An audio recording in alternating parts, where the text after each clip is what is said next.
इसी थके हुए दस्ते तलब से मांगते हैं, इसी थके हुए दस्ते तलब से मांगते हैं। हम अपने जख्मों का मरहम तो कब से मांगते हैं, वो भीख मांगता है हाकिमों के लहजे में। हम अपने बच्चों का हक भी अदब से मांगते हैं। उपसभापति महोदय, ये जो रेजोल्यूशन है, इसके जो महत्वपूर्ण एक दो बिंदु हैं, उसमें एक बात कही गई है कि सच्चर समिति के प्रतिवेदन और अन्य प्रतिवेदनों की सिफारिशों को कार्यान्वित किया जाए, जिसमें मुसलमानों के शैक्षिक और सामाजिक पिछड़ेपन पर चर्चा हो। उद्धृत कर रहा हूं मैं इसे। दूसरा पॉइंट है कि छात्रवृत्ति और शैक्षिक कार्यक्रमों को बहाल किया जाए और सुधारा जाए, जिससे उच्चतर शिक्षा भागीदारी में सुधार आए। मदरसों के आधुनिकीकरण की बात की गई। मुझे हैरत है, तभी राकेश सिन्हा जी बात कर रहे थे, अभी नहीं है शायद, कहीं चले गए हैं आसपास। उन्होंने अपने भाषण में 23 बार सबका साथ सबका विकास की बात की। अभी गीता जी बोल रही थी, उन्होंने भी कहा कि सबका साथ सबका विकास का बजट आया है, लेकिन वो इसके, ये जो रेजोल्यूशन है, इसके विरोध में क्यों है, मैं समझ ही नहीं पा रहा। अगर आप सबका साथ सबका विकास का दावा कर रहे हैं, सबका साथ सबका विकास के नारे लगा रहे हैं, तो अगर एक पर्टिकुलर एक कम्युनिटी जो जिस सच्चर कमेटी की सिफारिशों में यह तय हो गया है कि वो दलितों से भी बदतर स्थिति में है, उसका आर्थिक सामाजिक स्थिति ऐसी है, अगर उसके उत्थान के लिए कोई बिल बात कर रहा है तो फिर उसके विरोध में है क्यों? दरअसल ये वही मानसिकता है जो लगातार काम कर रही है, जिसके तहत अमृत काल में भी जो बजट पेश किया जाता है, उसमें जो अल्पसंख्यकों का बजट है उसमें 38% की कटौती की जाती है, और फिर कहा जाता है कि हम सबका साथ सबका विकास का दावा कर रहे हैं। ये कौन सा सबका साथ सबका विकास का दावा है? मदरसों के जो शिक्षक हैं, उनका कई साल से उनको वेतन नहीं दिया गया है। हमारे पास उनके फोन आते हैं, कहते हैं कि हमारी बात सदन में उठाइए, हम भूखों मर रहे हैं, हमारे घरों में चूल्हे नहीं जल रहे। हम जब उनकी बात यहां करें तो विरोध, लेकिन बातें क्या हैं? सबका साथ सबका विकास, सबका साथ सबका विकास। एक नारा सुनाई पड़ेगा कि सबका साथ सबका विकास। ये कैसा सबका साथ सबका विकास है?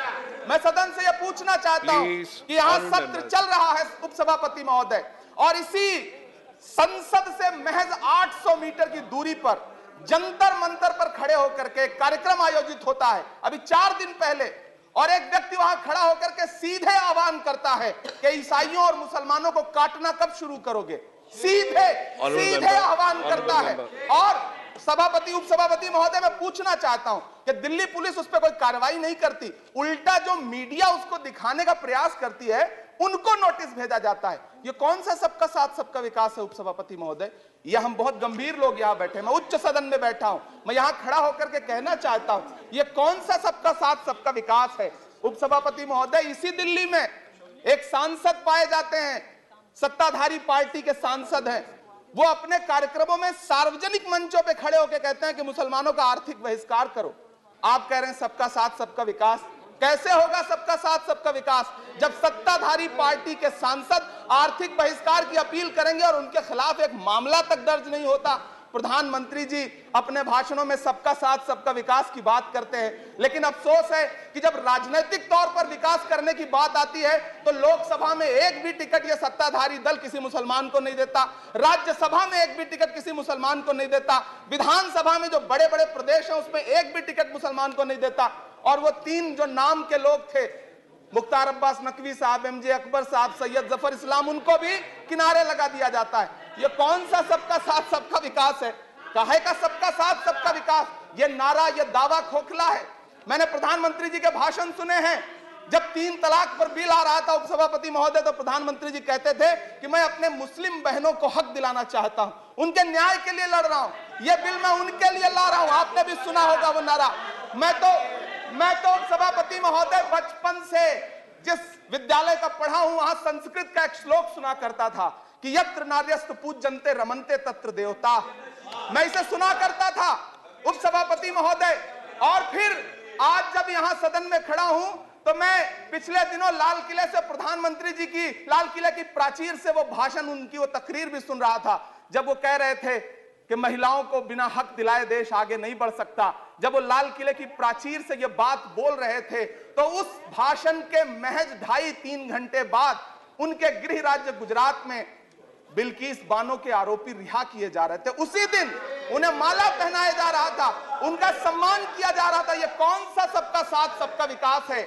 उपसभापति महोदय, मैं तो आपसे कहना चाहता हूं कि जो प्रधानमंत्री जी का इंटरव्यू ले, जो फिल्मी स्टार, जो उनसे पूछे कि आप आम चूस के खाते हैं कि काट के खाते हैं, उसके लिए तो रेड कारपेट बिछा है। जो अभिनेत्रियां उनकी विचारधारा के समर्थन में बात करें, समर्थन से ज्यादा आगे बढ़ के बात करें, उनके लिए जेड सिक्योरिटी है। लेकिन वो शाहरुख खान जो पूरी दुनिया में भारत के तिरंगे का मान बढ़ाता है, जिसे फीफा वर्ल्ड कप में आमंत्रित किया जाता है, उसके लिए सोशल मीडिया पे किस तरह के ट्रेंड चलाए जाते हैं? कौन सा सबका साथ सबका विकास है महोदय? मेरा नाम इमरान है। मैं उस पीड़ा को महसूस करता हूं जिस पीड़ा का जिक्र अभी मनोज झा जी कर रहे थे। मैं उस पीड़ा से गुजरता हूं, इसलिए मैं आपसे यहां खड़ा होकर कहता हूं कि हम हर दिन सुनते हैं, कई सारे मंत्री हैं जो ट्रेवल एजेंसी खोल के बैठे हैं, जो ये कहते हैं कि देशभक्ति हर दिन देशभक्ति साबित करो, चले जाओ वहां चले जाओ। मैं तो उनसे कहना चाहता हूं कि तुमने नफरत का जो बाजार सजाया हुआ है, तू ये कहता है मुसलमान पराया हुआ है, आजा दिल चीर के दिखलाऊं वतन का नक्शा, मेरा भारत मेरी सांसों में समाया हुआ है। हम उसको किसी को हर दिन उसका सबूत नहीं देते फिरेंगे।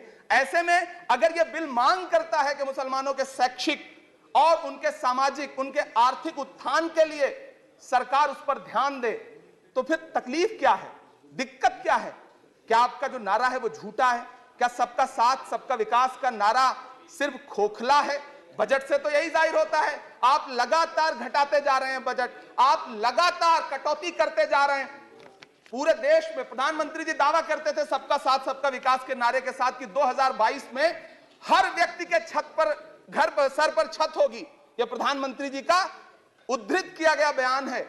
लेकिन मैं तो आपसे यह कहना चाहता हूं, आप असम उठा के देख लीजिए, आप मध्य प्रदेश उठा के देख लीजिए, आप उत्तर प्रदेश उठा के देख लीजिए, एक दैत्याकार बुलडोजर है जो चारों तरफ घूम रहा है, और जिनके सरों पर छत है भी, उन छतों को भी छीन लेना चाहता है। लेकिन क्या प्रधानमंत्री जी इसे देखते नहीं है? क्या भारतीय जनता पार्टी सरकार के जिम्मेदार नेता इसे देखते नहीं है कि वो बुलडोजर सिर्फ लोगों का घर नहीं कुचल रहा है, संविधान को कुचल रहा है, लोकतंत्र को कुचल रहा है।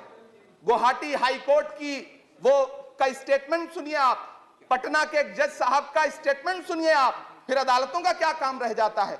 ऐसे में सबका साथ सबका विकास कैसे माना जाए? उपसभापति महोदय, मैं तो आपसे ये कहना चाहता हूं कि पूरी दुनिया में कहीं भी जब कोई अल्पसंख्यक सफल होता है, किसी उच्च पद पर पहुंचता है, तो हम सारे लोग, हमारे तमाम साथी खुश होते हैं। ऋषि सुनक जब प्रधानमंत्री बनते हैं तो भारत में जश्न मनाया जाता है, मुझे खुशी होती है।